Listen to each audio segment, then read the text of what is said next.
첫 번째, 어쨌든 제일 지금 우리 국민들에게 제일 큰 고민거리인 게 코로나잖아요. 특히 이번 코로나 대유행은 서울시와 수도권 확진자가 사실은 선도하고 있는 상황이고, 다들 우려하는 게 역학조사 등을 통해서 전파 경로 이게 파악이 쉽지 않은 상황입니다.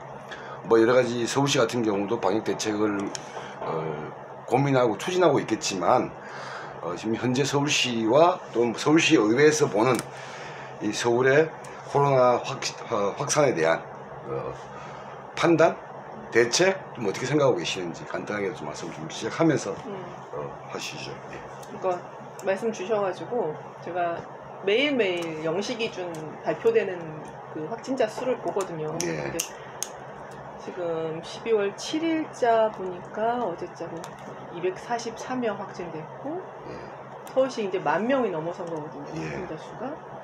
그런데 지난번 양상하고 다른 거는 소규모 집단에서 많이 발발하고 있고, 그것이 되게 생활 밀접한 공간에서 지금 더 확산되고 있는 거잖아요. 그렇죠. 뭐 식당이나 이런 데. 그렇죠. 저희가 강서구 살지만 강서구의 댄스 교습소가 지금 서울시의 주요 원인의 탑이에요. 거기 100명이 넘는 지금 인원수가 확진되고 있는 것처럼 더욱더 강력한 방역 대책을 내고 문을 닫고 이렇게 한다고 해도 우리 스스로가 정말로 조심하지 않고 그렇다면 이거 확산세를 멈추기 어렵겠다라는 생각을 하게 되고, 그래서 서울시 대책으로는 병원의 병상수를 늘리고 가게를 9시 되면 문을 닫고 중점적으로 방역을 갖다 확대하고 라고 말씀하고 계시는데, 일단은 좀 멈춤이 대단히 필요한 시기다. 그리고 필요와 더불어 이건 필요가 아니라 어쩔 수 없는 선택으로서 다 멈춰서야 되는 지금 구간에 와 있다는 거는 서로가 확인하고 있는 것 같거든요.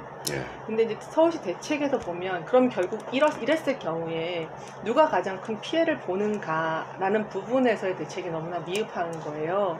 이렇게 되면 하루하루를 사람들을 대면하면서 밥벌이를 해야 되는 많은 노동자분들과 그다음에 자영업자분들 같은 경우는 타격이 대단히 심각해지죠. 그렇죠. 임대료를 이 순간에도 계약된 대로 내야 되는 많은 분들은, 그러니까 건물주가 갑인 것 같아 진짜로. 건물주 지금 아무리 피해가 없는 것 같아. 그분들, 그 다음에 장애인분들이나 아니면 아픈 노인이나 등등 분들은 누군가 가서 케어를 해야 하는데 그게 안 되는 거잖아요. 그렇죠. 삶이 아예 망가지고 있거든요.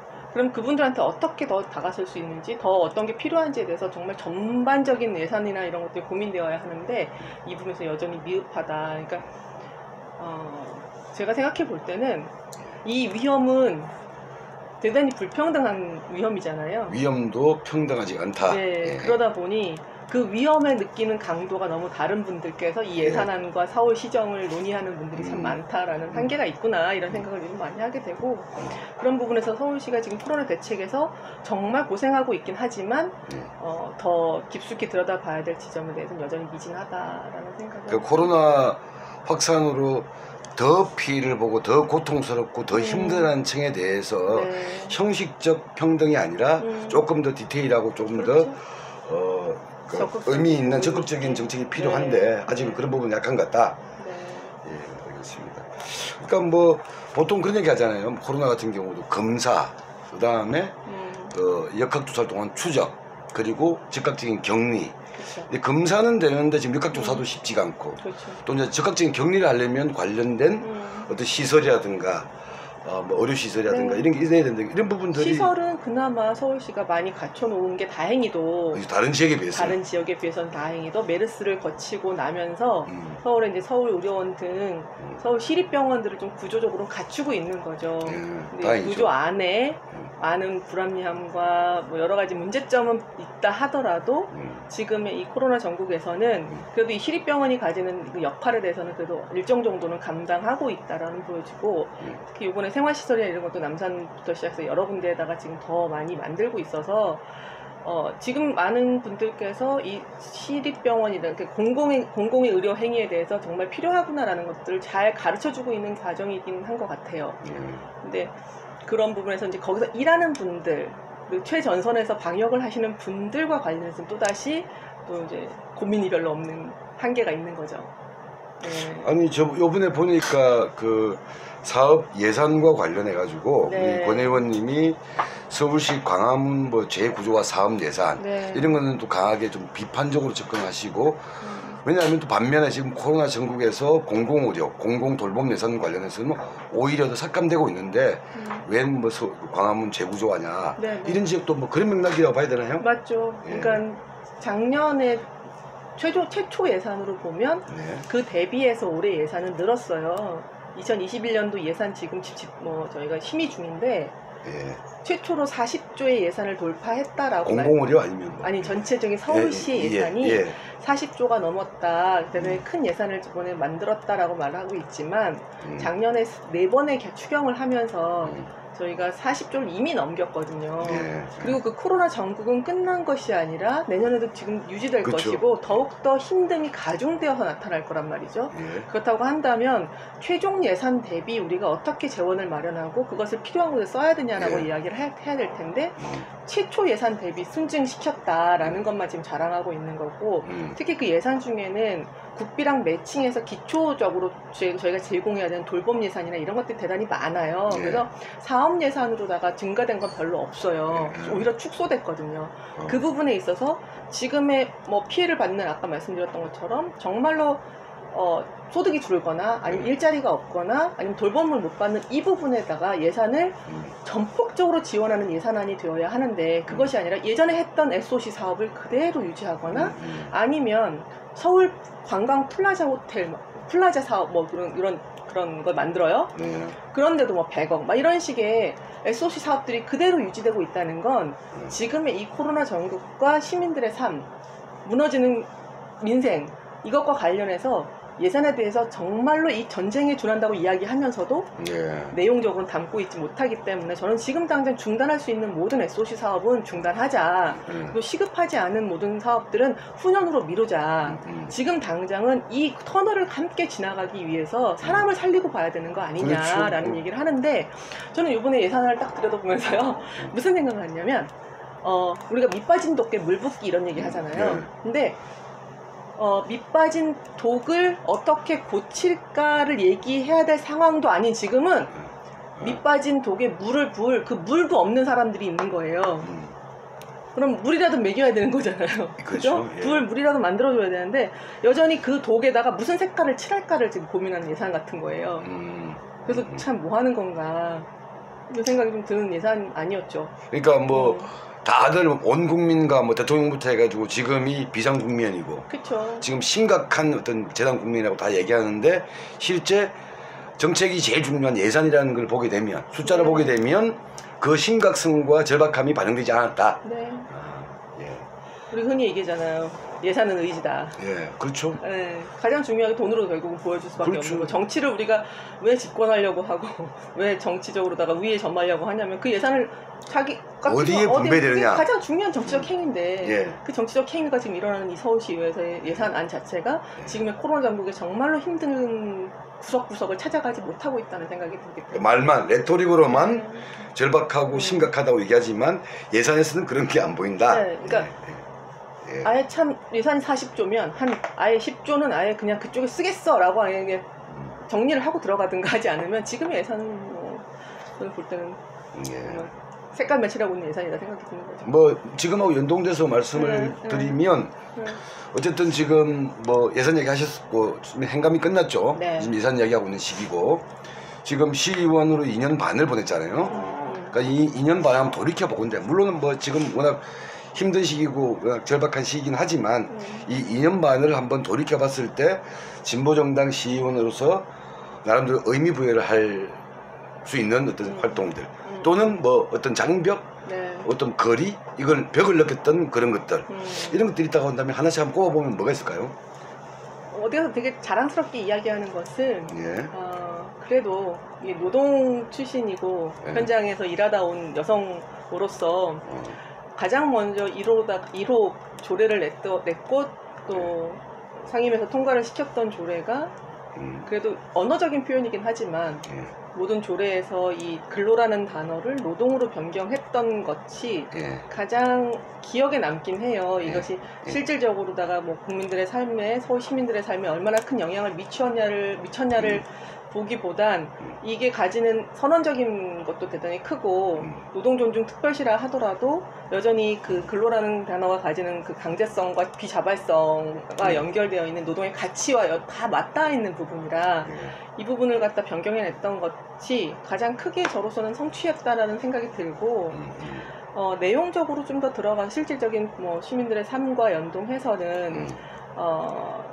결국은 모든 이렇게 시정의 이루어짐에 있어서 그 가장 주요한 것은 결국 그것을 이뤄내는 누군가의 노동이라고 저는 생각을 하거든요.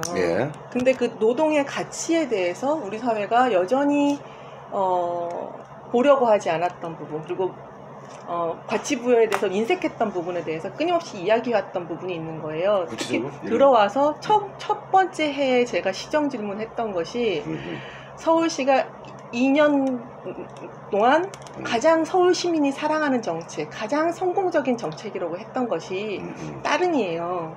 아, 따릉이? 자전거?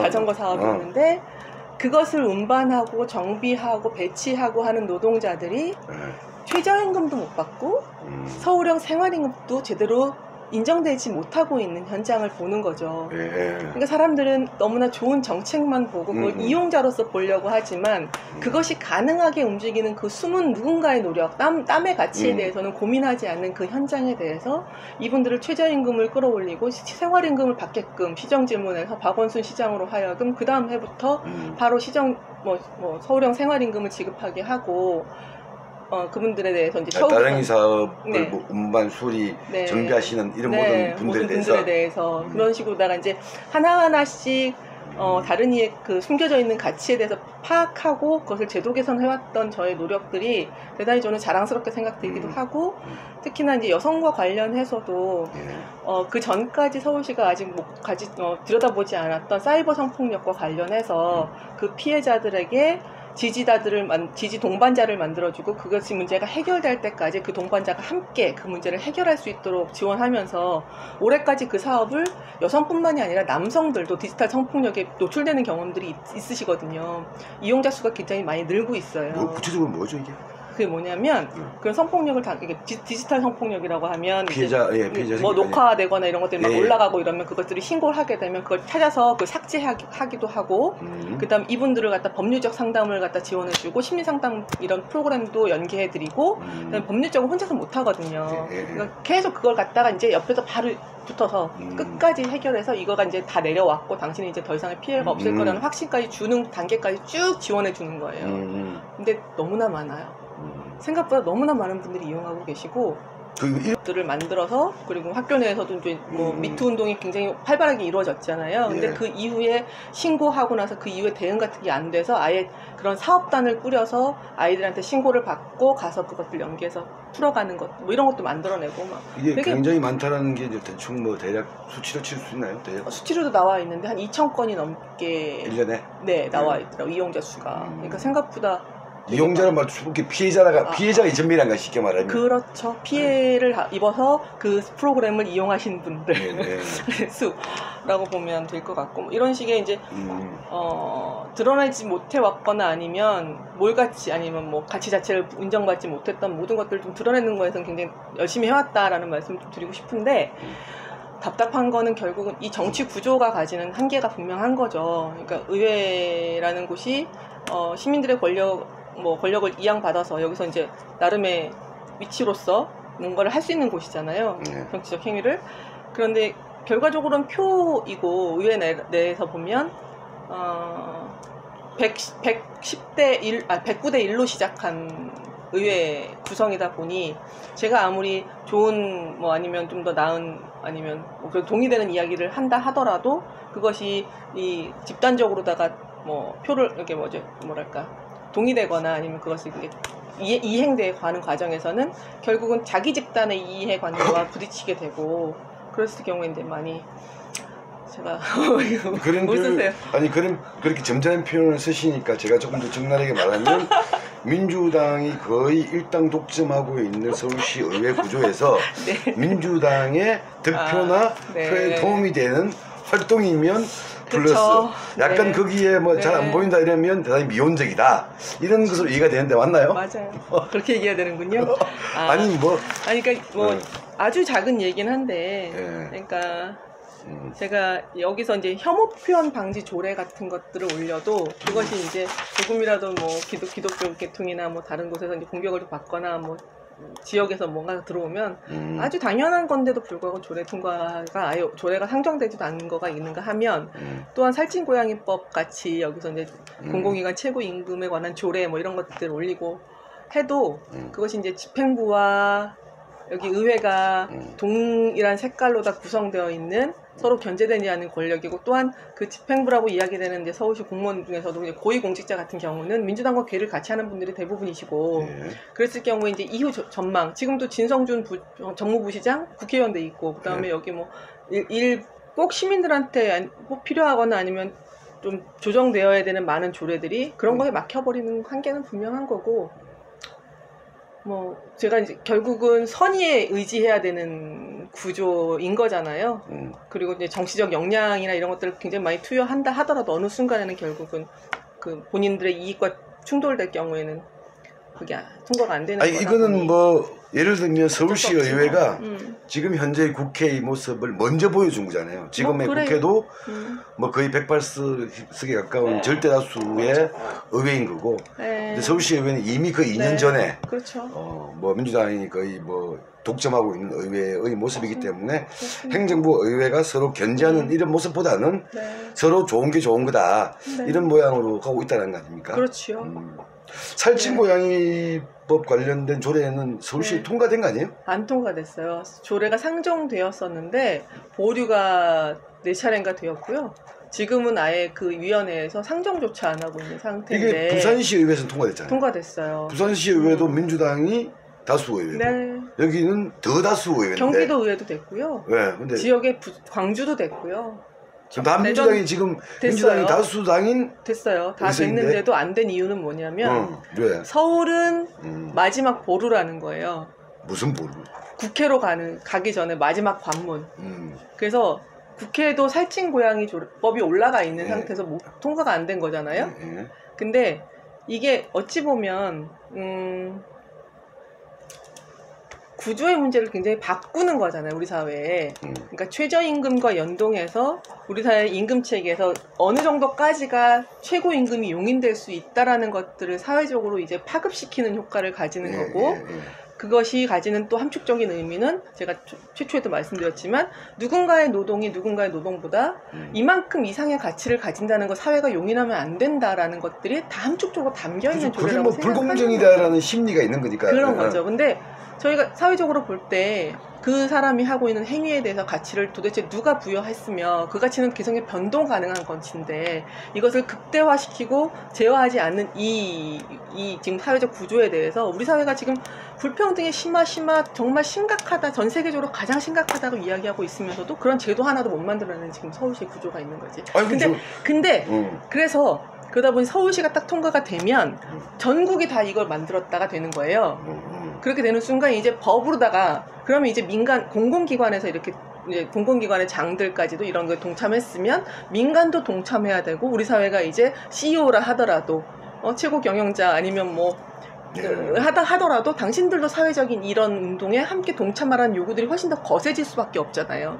근데 우리 사회가 아직 특히 국회 권력이라는 것이 민주당이나 국민의힘이나 어차피 초록의 동생으로 지금까지 해왔던 이분들이 가지고 있는 베이스가 어디냐를 우리는 봐야 되고 그 베이스에 많은 분들께서 이 문제를 갖다가 되게 거부하는 것이 결국 서울시가 마지막에 보러서 지금 통과를 못 시키고 있는 거예요. 아니 그냥 웃긴 소리 같은데 예를 들면 서울시 의회가 통과시켰지만 국회에서 처리 안 되는 것도 많고 그렇죠. 서울시가 통과시킨 조례지만 지방에서는 아직 공감대가 안 되는 것도 많은데 저희가 거꾸로 근데 오히려 뭐 부산, 경기, 광주 이런 데서는 다 통과가 시켰는데 서울은 마지막 보루기 때문에 뭐 미온적이다 이렇게 말하는 것들은 웃긴가요? 웃긴 소리지. 웃기기도 수당 의원으로서의 어떤 장벽 이걸 느꼈던 다른 사회가 또 더 있을 수 있나요? 일단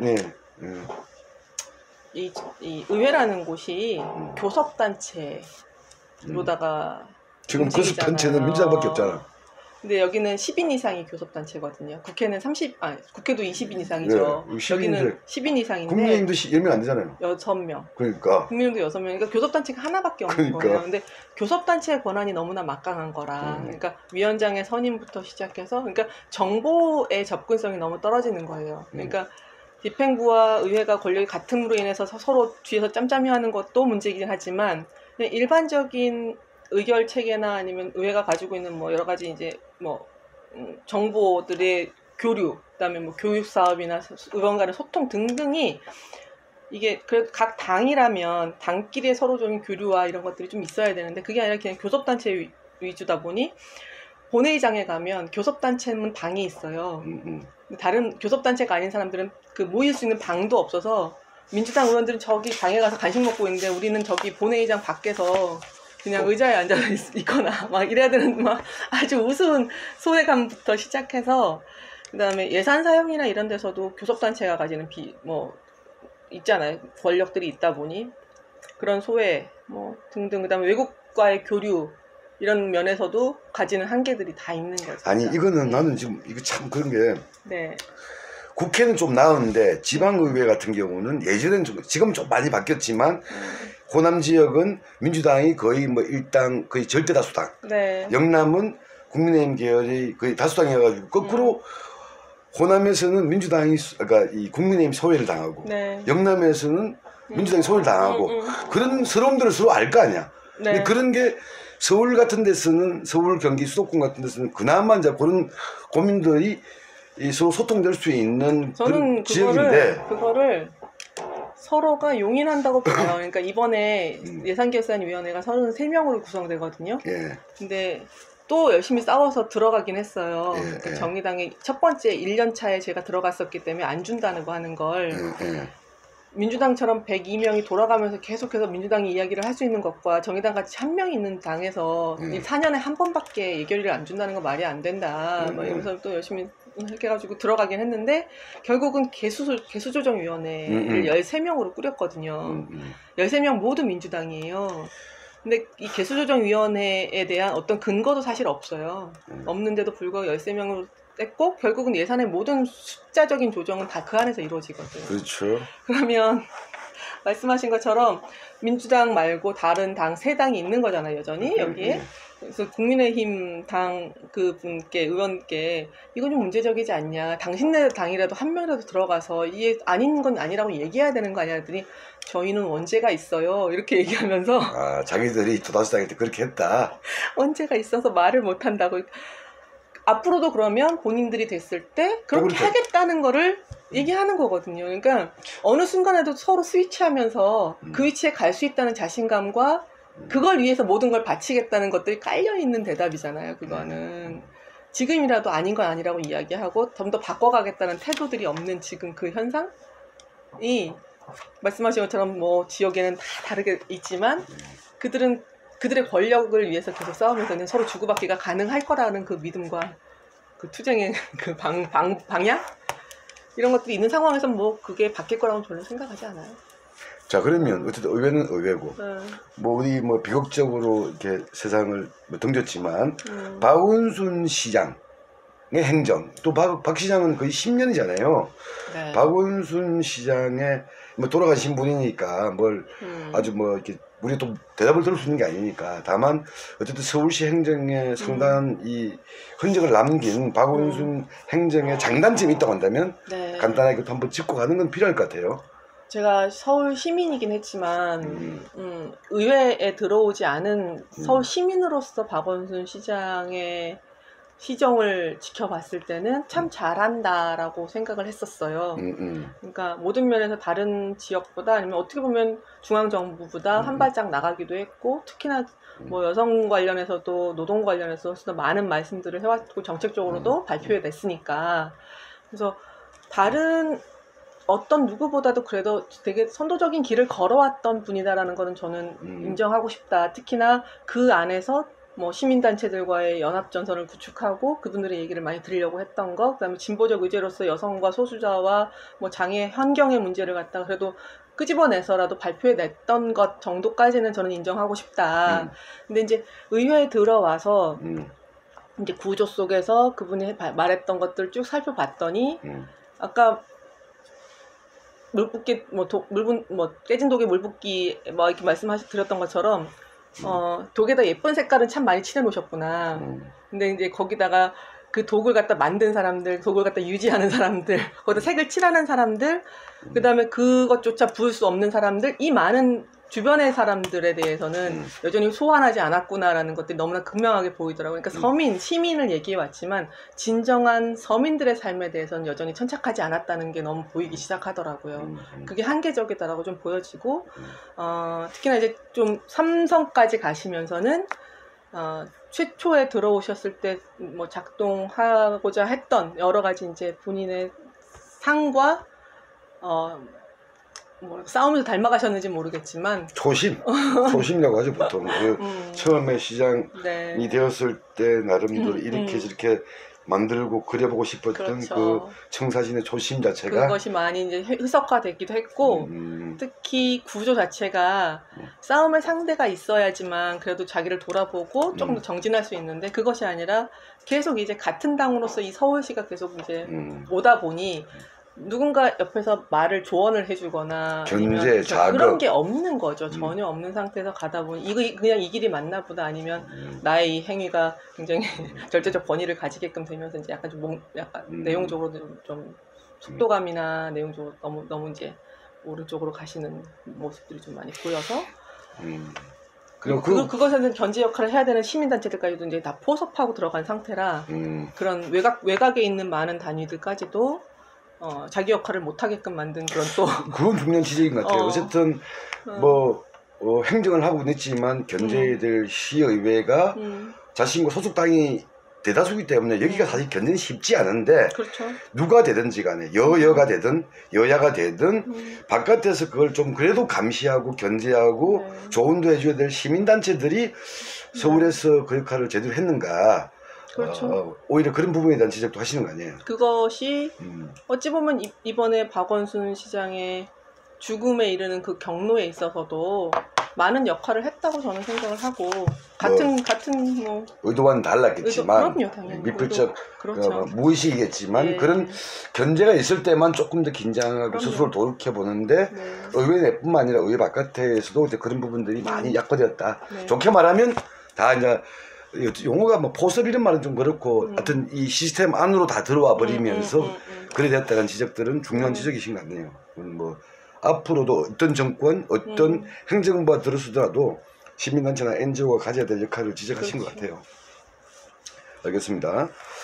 자, 그러면 이제 우리 어쨌든 그 여성 노동자 출신으로서 노동계 출신으로서 이제 의정 활동을 한다고 했을 때 앞부분에 몇 가지 뭐 말씀을 하셨는데 서울시 의회 내에서도 뭐 민주당이 주로 민주당이겠죠. 노동계 출신의 의원들은 좀 있나요? 노동계 출신이라고 뭐 민주당은 비례 선출할 때 노동계에서 뭐 오시고 다른 데서 오시고 이렇게 하잖아요. 예. 비례 중에 한 분이 이강우 의원이라고 이제 택시 쪽에 계셨던 분이 올라와 계시죠. 그분 말고도 예전에 저와 또 민주노총에서 활동했던 뭐 이상원 의원이나 아니면 그 직전에 저희 진보정당에서 뭐 활동하셨던 몇몇 의원들도 계시죠. 노동계 출신이라고 뭐 딱 명명해서 부를 건 아니지만 그쪽 진영에서 활동했거나 그런 정체성을 가지고 계신 분들은 좀 계시죠. 그런데 왜냐면 제가 이 말씀을 왜 드리냐면 최근에 그 민주당 정책위 의장 한정혜 의원이나 국민의힘에서는 또 대표적으로 이미자 의원 같은 분이 노동계 출신이잖아요. 근데 이런 분들이 뭐 특히 한정혜 의원 같은 경우는 뭐 중대재법에 대해서 오히려 더 거리를 두는 식으로 발언을 한다거나 노동계 출신임에도 불구하고 오히려 이런 친노동적인 행보보다는 약간 더 거리를 두는 행보를 보이는 것 같아가지고 물론 그 노동이라는 게 무슨 어떤 뭐 대규모의 어떤 조직 노동자 이것만은 아니겠죠. 그래서 서울시 의회에도 좀 그런 행보 그런 모습들이 있는 건지 아니면 오히려 노동계 출신이지만 노동과는 별로 관계가 없는 무색무취한 뭐 행보를 하시는 건지 궁금하기도 해서 물어보는 거예요. 그러니까 흔히 말해서 저 사람 노동계 출신인데라고 이야기할 때 그 노동계가 뭐냐라는 질문을 다시 던져보고 싶은 게, 뭐 교수진, 뭐 법조계, 의사 뭐 이런 거 말고 그냥 현장에서 일하다가 아니면 그쪽에서 뭔가 노동조합 활동을 하다 올라오면 그게 노동계이냐? 저는 아니라고 생각하거든요. 그러니까 자기가 어느 계급이라고 이야기하기는 뭐하지만 어디대 어느 계층에 그리고 자기 정체성을 어디다가 확고히 두고 있느냐가 결국 일하는 사람들의 그 땀의 가치에 대해서 고민하고 그 사람들을 가장 큰 기반, 이 사회를 움직이는 원동력이라고 생각하는 그 사람들? 어찌 보면 그런 고민 없이 노동계라고 불려지면 안 된다라고 생각을 해요. 그러니까 많은 국회의원들이라고 이야기되는 분들 중에서도 노동계 출신이라고 이야기하는 분들 중에서 그냥 현장 사업장에서 자기 뭐 일하는 일터에 일단 조금 더 나은 환경을 위해서 노력해 오셨던 것들은 어찌 보면 다른 다른 뭐라고 그래야 되나 단체들? 많은 유형의 단체들의 하나의 그냥 이게 직능단체 맞아. 법조계, 그런 뭐 건가. 학계 그냥 직능단체의 이익을 위해서 뭐 일하다 온 것이지 노동계라고 이야기해서는 안 된다 저는 그 판단을 하고요. 그분들한테 그런 걸 기대해서도 사실 안 되는 거 아니냐 생각을 하는데 그러니까 예를 들면 누구야 우리 권 의원도 뭐 아시아 노동조합이라는 그런 단체에 있었기 때문에 노동계로 불린다고 한다면 네, 저는 그건 아니라고 생각하는 거예요. 뭐 차라리 그냥 항공업계 출신 이렇게 이야기 된다면 저는 그래 항공업계 출신이 맞아. 그래서 항공업과 관련해 조금 더 이해가 높고 그래서 그걸 위해서 노력할 수 있어. 그런데 이제 말씀하신 대로 오히려 노동하는 사람들, 일하는 사람들, 월급쟁이들의 땀과 노동의 가치를 이해하는 사람이라고 한다면 그 사람의 출신이 학계든 뭐든 중요한 게 아니다. 저는 다 열심히 바지가랑에 붙들고 소매가랑에 붙들고 이렇게 살아야 되는 입장이라. 그렇죠. 제가 그나마 25년 이 승무원 생활을 했던 게 참 많은 도움이 되더라고요. 직업적으로. 그렇고 듣기 싫은 말을 들어도 참을 줄 알고 뭐 이런 거 있잖아요. 그렇죠. 참, 직업병. 알겠습니다. 자, 오늘 메인 주제라고 할 수 있는 서울시장 보궐선거 관련된 얘기 좀 해봅시다. 어쨌든 박원순 시장의 이제 죽음으로 인해서 내년 서울시장 보궐선거가 치러집니다. 돌이켜 보면 뭐 박원순 시장, 안희정 충남도지사, 오거돈 부산시장 등 민주당 출신 단체장들의 어떤 성폭력 관련된 사건으로 다 치러지게 되는 선거잖아요. 네. 특히 서울, 부산은 한국의 제1도시, 제2도시인데 대략 이 사건을 보면서 사람들이 워낙 많은 충격을 받았는데 국민들도 큰 방향에서 보면 이런 성폭력 사건에 대해서는 엄정한 법적 판단과 책임을 요구한다, 해야 된다. 누구든지 간에 그런 공감대는 많이 있는 것 같아요. 네. 그 과정에서 또 우리 정의당이 또 특히 우리 박원순 시장의 이 죽음 이후에는 좀 논란이 많이 되었었잖아요. 지금 돌이켜 보면 그 박원순 시장의 이제 그 죽음, 그 안타까운 사건에 대해서 우리는 무엇을 남겨야 될 것인지 어떻게 좀 한번 짚으면 어떻게 짚을 수 있을까요? 대단히 큰 주제이네요. 그리고 좀 예민할 수도 있죠. 예민할 수도 있긴 한데. 그리고 진행형인 주제고. 네, 근데 제가 얼마 전에 서울시 이번 이제 정례회 2020년 정례회에 처음 시정 질문으로 이 문제를 이야기를 했어요. 그러니까 그래도 되는 사람은 없습니다가 제 그 시정 질문의 주제였는데요. 그래도 되는 사람은 없습니다. 네, 이거는 가해자일 수도 있고 피해자일 수도 있는 거죠. 그러니까 우리 사회가 어느 지위에 있다 하더라도 어떤 말씀 주셨던 것처럼 대단히 선망이 굉장히 칭찬받고 잘해왔고 등등 이렇게 평가받는 사람이라 할지라도 누군가에게 그런 행위를 하거나 아니면 그 주변에 있거나 그걸 요긴하거나 이럴 수 있는 사람은 없다. 그리고 어떤 또 위치에 있다 하여서 그것이 감내하여야 되는 사람도 없다는 거죠. 예. 그런 면에 있어서는 박원순 시장으로 지금은 대표되지만 오거돈 시장부터 시작해서 안희정 등등 굉장히 막대한 권력을 가지고 어찌 보면 차기 대선 주자의 그 반열에까지 오른 사람이면 김진 씨가 얘기한 것도 어느 순간 사라질지도 생명의 위협까지 느낄 정도로 굉장히 막강한 권력을 가진 사람의 이런 행위에 대해서도 우리 사회는 이제 정확하게 얘기를 하고 지적하고 그래서는 안 되는 거다라는 것들을 확인시켜주는 작업은 필요했다. 그런데 이번에 저는 이 사건을 국민들께서 쭉 연달아서 보면서 처음에 반응했던 것과 그 중간에 반응했던 것, 그리고 박원순 시장 사건을 보면서 반응하는 시민들의 그 반응의 내용들이 변화하는 걸 봐요. 그러니까 결국은 누군가의 뭐 여러 가지 희생 속에서 결국 사회는 발전하게 되는 거라고 보여지는데, 이런 감수성과 이 체제? 구조? 이런 거에 대해서 국민들이 이제는 묵인해 왔던 거에 대해서 좀 더 감수성을 굉장히 많이 높여왔던 것 같고, 특히 분리해서 사고할 수 있는 것들이 좀 많이 늘어나는 것 같아요. 이제 업적은 업적이돼.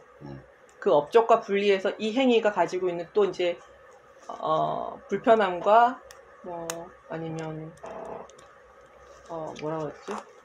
그러니까 그냥 말씀하시니까 이제 또 떠오르는 게 그 여가부 장관 이정옥 씨가 헛소리한 게 있잖아요. 성인지 감수성을 높이는 굉장히 좋은 학습 기회라고 있는데 제가 볼 때는 이미 사건을 통해서 국민들은 이미 그거를 이미 느끼고 판단하고 생각했는데 뭐 선거를 그따위로 얘기하니까 사람들이 더 화가 난 것 같고, 왜냐하면 이런 어쨌든 뭐 가해자든 피해자든 다 보면 이게 안타까운 일들, 특히 뭐 가해자는 이제 세상을 떠난 상황이기 때문에 이걸 보고 다 국민들이 느끼는 어떤 감정들이 있는데 선거를 그거를 빗대니까 사람들이 더 열받았던 것 같아요. 그래서 선거는 그 다음 행위일 뿐이고, 우리가 이 안타까운 사건을 봤을 때 그 가해자의 그런 뭐 결정에 대해서도 구조적으로 바라볼 수 있는 시민들의 눈은 항상 이렇게 높아져 있고, 특히나 이제 피해자를 어떻게 대할 거냐에 대해서 이제는 엄청난 업적을 가진 사람이라 할지라도 그 피해자는 피해자대로 인정되어야 하고 보호되어야 된다. 그 피해자의 말에도 귀를 기울여야 된다는 사회적인 인식이 대단히 많이 높아져 있다는 것을 확인하는 저는 과정이었다고 보고, 거기서 저는 우리 정의당이 특히나 그 뭐 주 젊은 의원이라고 표현되는 그 의원들의 행위가 뭐 기술적으로는 뭐 약간의 뭐 세련된 뭐 이런 것은 없다 하더라도 저는 대단히 필요한 행위였고, 우리 사회를 한 발 크게 앞서게 하는 중대한 발언들이었다라고 저는 평가하고 싶어요. 그래서 제가 만약 그 자리에 있었어도 저는 그렇게 하려고 노력했을 것 같다라고 생각이 들거든요. 그거 아까 말씀하셨는데 그래도 되는 사람도 없고 그렇게 감내해야 되는 사람도 없다. 예를 들면 그런 게 이번에 준 큰 교훈이었다는 말씀하시고, 그러면 거꾸로 이런 사건 이후에 서울시 차원에서 이런 성폭력 또는 뭐 어떤 이 성희롱 성차별 관련된 어떤 시스템에서 좀 변화가 된 거나 좀 그런 게 좀 있나요? 지금 뭐 특별위원회를 만들어서 안에 거를 막 보고 있다고 말씀을 하시는데, 어디 서울시 안에 서울시 안에서. 근데 저도 요번에 질문을 하면서 뭐 봤지만 6층에 가지고 있는 공고한 그 남성 여성의 그 위계적인 배치와 그다음에 그 완전히 비밀스러운 그 별정직들의 그 포위되어 있는 그 이너서클이지 되게 심각한 상황. 그다음에 특히나 이 행정 권력을 잡은 사람들이 그 행정 권력을 정치 권력으로 동일시하면서 시민들의 세금으로 어디까지 이 사람의 정치적 발전에 그러니까 동원되어야 하느냐에 대해서 저는 좀 질문을 많이 했거든요. 그래서 결정직이라는 것이 개인적으로 따로 운영을 하거나 최소화해서 행정을 운영하여야 되는 것이지, 이것이 서울시정 전체가 그 행위를 가지고 정치적인 자기 발전으로 가져가면 안 된다. 이건 어쩔 수 없는 결합 상태이긴 하지만, 그렇다고 해서 모든 게 용인되어서는 안 되는 것들을 명확하게 하고 이걸 구조적으로 좀 변경시켜 달라는 얘기를 했고, 특히 이제 이 위계적인 이 행정 라인과 비서직들의 여성들의 이제 노동과 관련된 내용에 대해서 매뉴얼화하고, 그다음에 그 인사 시스템에 이런 걸 투명하게 하고, 뭐 이런 것들은 좀 제도적으로 좀 보완하라고 말씀드렸고, 그걸 지금 만들고 있는 중이에요. 그러니까 특별위원회를 꾸려서 뭔가 이 제도적 어떤 이런 제안들을 하고 있는데 나온 건 없는 거죠, 아직? 그렇죠. 근데 저는 시정 질문 때 그래서 제가 막 이렇게 질문하고 했을 때 이제 지금 시장 대행이 그거는 이제 제도화하겠고 그건 바꾸겠고 그건 만들겠다라는 답을 받았으니까 이제 저한테는 답을 줘야 되니까요. 아니 근데 우리 그 사건이 벌어진 게 제법 시간이 많이 흘렀는데 7월달. 그래서 뭐 어쨌든 사건은 벌어졌다 한다면 이 사건에 대한 뭐 책임 규명을 하는 한 측면이라고 한다면 이런 사건들이 재발되지 않기 위한 시스템과 제도들은 고민하고 뭐 좀 뭐 단계별로 내놔야 되는데 내놓은 게 없다는 거 아니에요? 아직까지는 없죠. 근데 내놓은 거라고는 특별위원회를 통해서 맞아요. 고민하겠다 이거란 거 아니에요?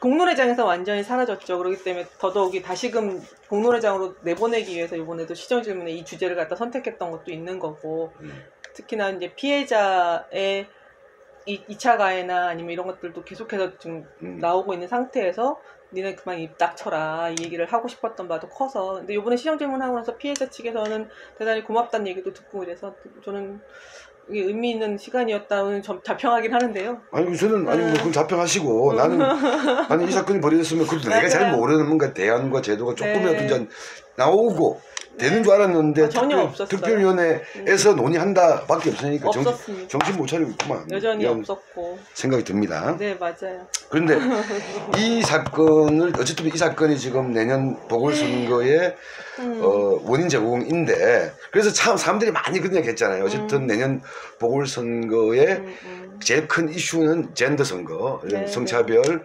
성폭력 이런 젠더 선거가 될 거다라고 많이 예상을 했었는데 지금 제가 흘러가는 국면 봐가지고는 그런 것 같지 않거든요. 지금 보니까 또 매년 반복되는 보궐선거의 특징. 그쵸. 정치적 쟁점, 뭐 예를 들어서 뭐 정권에 힘 실어주느냐, 야당이 견제에 힘을 실어주느냐 이런 생각 될 것 같은데 어떻게 생각하십니까?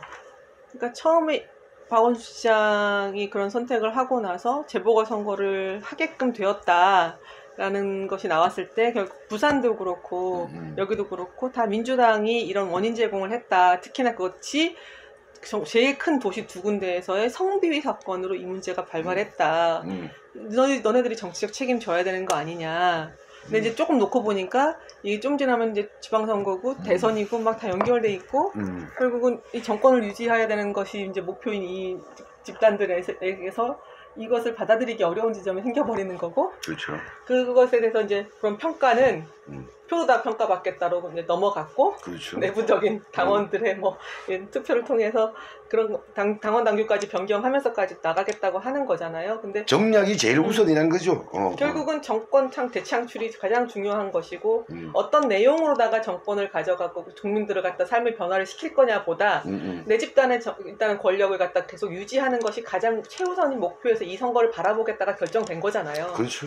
그런 면에서 내년 선거는 분명히 국민의힘에서는 집값 문제 들고 나올 것이고 경제 위기 들고 나올 것이고 코로나 방역 이야기했지만 결국 코로나 방역은 실패했다는 얘기를 하게 될 것이고 민주당 입장에서는 쟤네들한테서 넘어온 이 권력을 한 번 더 유지하지 않으면 완전 이전보다 더 옛날부터 회귀할 것이다 이 얘기하면서 그래서 한 번만 더 기회를 주어야 되고 지금의 코로나 방역도 세계에서 제일 잘하고 있고 또한 이 젠더 이슈에 대해서도 노력하고 있다. 더 열심히 할 거다. 그럼으로써 당신들한테 보여줄 거다라는 얘기를 계속 할 거예요. 하지만 주요한 이슈는 결국은 정권을 갖다 유지시켜 주셔야지만 개혁을 이뤄 나갈 수 있다라고 갈 거라고 보여져요. 그 두 당이 그건 됐고 그렇게 볼 것 같고 우리 권수정 의원이 볼 때는 어떻게 해야 되는지 이 선거는 그래서 어떤 선거가 돼야 되는지 저는 그렇게 이야기하는 그 두 당한테 국민들께서 다시는 속지 말았으면 좋겠다. 왜냐하면 지금까지 우리 사회는 두 당이 계속해서 주고받게 하면서 왔어요. 그러니까 이 당이 어떤 게 뭐 진보고 어떤 게 보수고 이렇게 나눌 이야기도 아니고 어찌 보면 우리 김대중 대통령 때도 그렇고 노무현 대통령 때도 그렇고 지금 문재인 대통령 넘어오면서 막 사회적으로 여기 우리가 더 들어서면 훨씬 더 좋은 세상 뭐 당신들의 뭐 적폐를 해소하고 이렇게 왔지만 우리 삶이 정말로 변화했는가를 들여다봤을 때 여성들은 여전히 성차별적이고 노동자들은 대단히 힘든 상황을 맞이하고 있고 소수자들은 계속 소외되고 있고 이 삶이 변화됐냐는 질문을 계속 던지고 싶고 민주당이 이야기하는 민생이라고 이야기하는 것과 국민의힘이 이야기하는 민생이라고 하는 것이 큰 차이가 있냐 큰 차이가 없다는 거예요. 결국은 집 가진 사람들의 집 세금을 뭐 10% 더 낼 거냐 20% 더 낼 거나 가지고 싸우는 거지 정말로 방 한 칸조차 없고 어디 가서 월세조차도 살 수 없는 많은 서민들의 이야기는 이 두 당이 없다는 거예요. 저는 그 두 당이 얘기하지 못하는 그 얘기를 가지고 정의당이 나가서 싸우는 그리고 정말로 민생을 얘기하고 정말로 젠더를 이야기하고 정말로 기후를 이야기하고 이런 것의 모든 위협에 대해서 어떤 식으로 다 대안을 내야 된다는 정의당의 이야기를 하면서 시민들을 소환하는 싸움을 해야 되는 저는 선거다. 제발 더 이상 손 폭지 말았으면 좋겠다. 당신의 삶이 변했냐고요. 두 당을 찍어서 번갈아가면서 찍어가면서. 자, 그런 마음을 가지고 내년 보궐선거에 출마할 의사가 있다는 썰들이 있는데 네. 이번 기회에 좀 공식적으로 얘기해 보시죠. 출마할 의사가 있으십니까? 네, 고민을 진짜 많이 했어요. 예.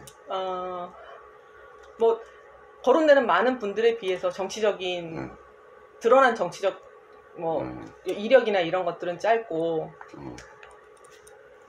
누구 그런다고 있습니까? 저는 네? 잘 모르겠는데 누가 아니 뭐 다른 당에서 다른 당 많은 분들께서는 뭐 정치적인 뭐 장관급도 계시고 막 이렇잖아요. 근데 그것에 비견해 볼 때는 저의 이력이나 이런 것들이 어찌 보면 국민들이 볼 때 한없이 또 초라해 보일 수도 있겠다라고 생각도 했는데요.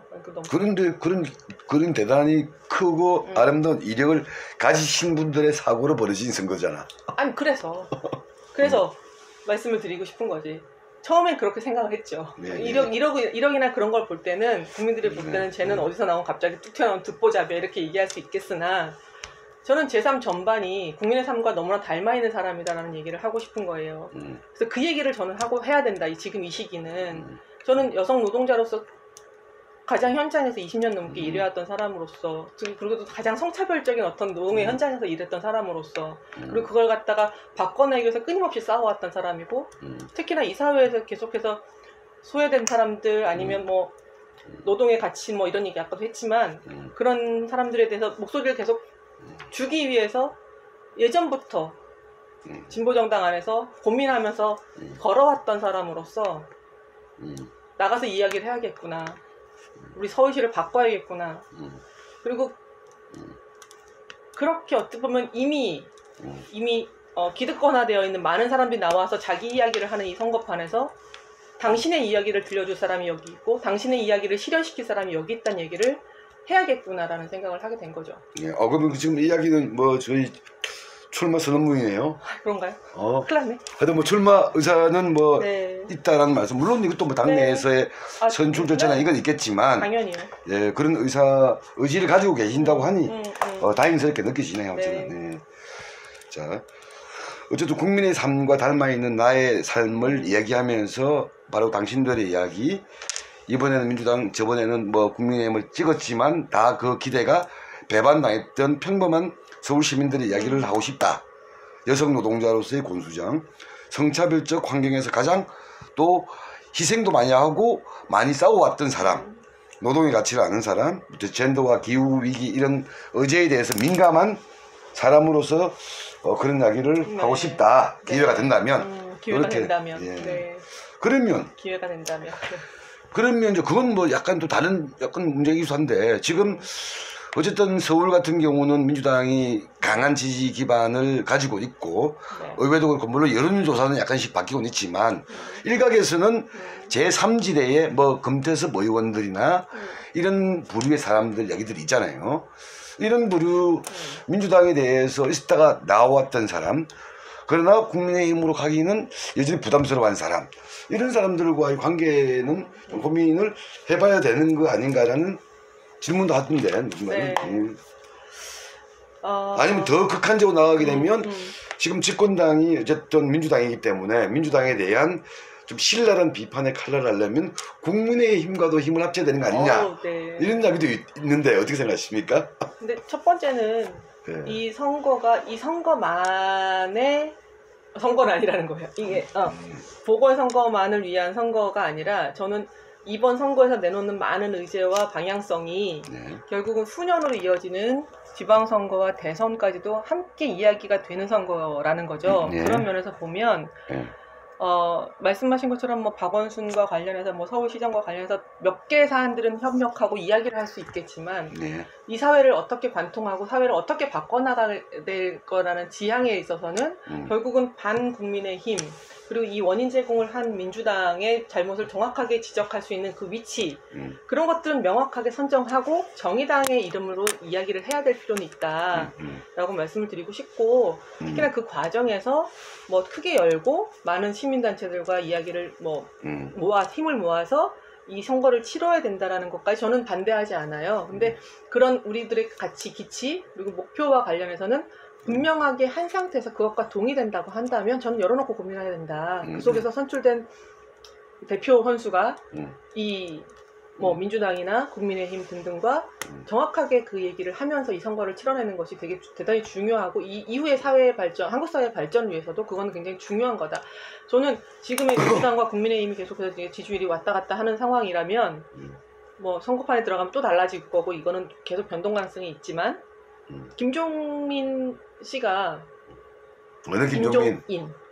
김종인. 국민의힘 비대위원장. 네. 예. 김종인 위원장께서 사과해야 된다고 이야기했잖아요. 그 직전에 박근혜 이명박에 대해서 사과해야 된다고 이야기하시는 거를 보면서 더 힘들어지겠구나 민주당이 이런 생각을 하잖아요. 우리는 그 정도로다가 사과할 생각이 없거든 민주당 그죠? 네, 그렇잖아요. 그러니까 그런 속에서 엎치락 뒤치락 하다 보면 결국은 그 두 당이 비등비등한 지지율로서 싸움하게 됐을 경우에 더욱더 강력하게 정의당과 어떻게 보면 뭐 요구가 있을 거란 말이죠.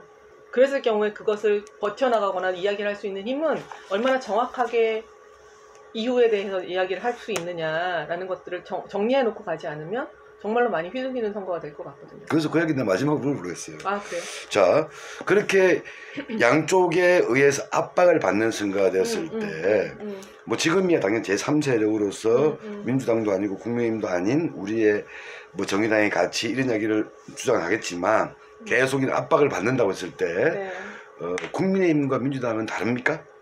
예를 들면 그런 얘기하다 보통 보면 그렇게 하다 보면 그래도 국민의힘과 손을 잡을 수 없지 하면서 차라리 민주당과 가까워지는 모양새를 많이 보여왔고 그 최근에 일각에서는 여기가 안 돼 차라리 이렇게 가까워지는 생각이 있을 수 있기 때문에 그 둘의 뭐라고 하죠? 거리는 어떤가요? 민주당과 국민의힘 이 두 당과 정의당의 거리는 약간씩 차이가 있나요? 저는 그 두 당은 그러니까 우리가 흔히 얘기하면 뭐 이렇게 지형으로 나누면 어찌 보면 자기 집단을 갖다 그냥 비호하기 위한 수구 세력과 그냥 이 지금의 선거 사회를 그냥 유지하기 위한 어떻게 보면 민주 세력으로서의 보수 집단이라고 저는 생각을 하거든요. 그렇기 때문에 우리 정의당처럼 그래도 우리 사회가 가지고 있는 이 경쟁 구도와 이 심각한 뭐 사회적인 문제에 대해서 해석점이나 이게 내놓고자 하는 뭐 방법론, 그다음에 구조적인 뭐 천착하는 부분 이런 것들 다 다른 당이 어떻게 누구 하나를 밀 수 있을까 저는 사실 이해가 잘 안 돼요. 그래서 이걸 아니 그건 가능하지 않다고 봐요 저는. 아니 이게 가능하지 않을 거 없는데 아시잖아요. 2012년 심 대표는 유시민을 지지하면 사퇴를 냈고 노 대표는 끝까지 완주를 했지만 상당한 이 심리적 트라우마와 시달 정도의 핍박을 받았잖아요. 근데 다시 제가 질문 드리면 질문 나한테 왜 안 합니까? 그러니까 보시는 분들한테 질문을 드리면 국민의힘이 된다고 해서 민주당이 된다고 해서 당신의 삶이 엄청나게 바뀌던가요? 안 바뀌잖아요. 지금 당장 하루에 2,000명 넘게 2,400명 가까이가 1년에 죽어가는 이 산재 현장 관련해서도 차라리 국민의힘은 관련해서 그래도 언지라도 하면서 좀 더 노력하려고 한다고 이게 반대급부적으로 이야기하고 있지만 이 민주당은 이것과 관련해서 입장을 갖다 보류하고 있잖아요. 노동 3법과 관련해서도 마찬가지. 어떻게 하면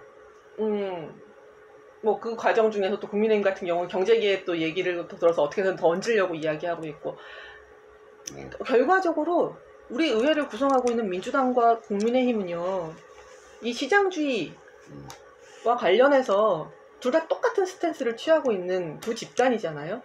근데 이것과 관련해서 더 이상의 경쟁은 안 된다, 더 이상의 극도한 소비는 안 된다, 더 이상의 불평등은 안 된다 라는 것들을 이야기하는 어찌 보면 이 구조에 대한 다른 의견을 내는 집단으로서는 다른 상을 보여드리고 정확하게 심판받는 게 맞다. 네. 트라우마를 가진다 하더라도 그것이 저희가 훨씬 더 길고 크게 나갈 수 있는 방법이라고 저는 생각을 해요. 그게 정의당의 길이고 네. 정의당에서 출마하는 이유예요. 서울시장 후보의 길이고 그럼요. 또 그것에 의지를 밝히고 있는 권수정의 길이다. 자, 네. 이렇게 정리하면 될까요? 말씀을 이렇게 이쁘게 잘 정리하셨어요. 자, 그러면 이 지금 일정이 어떻게 됩니까? 지금 뭐 정의당에서는 네. 이 서울시장 조만간 공직 후보 심사위원회가 열릴 것 같고요. 예. 거기에 올리고 1월 달에 경선 들어갈 것 같고요. 선출 절차가 네, 1월 네, 정도에 진행이 네. 될 것 같고. 네. 예. 알겠습니다. 마지막으로 뭐 어쨌든 뭐 이 기회를 통해서 우리 권수정의 어떤 정치, 권수정의 미래에 대해서 뭐 한 말씀을 좀 하신다면 나의 미래.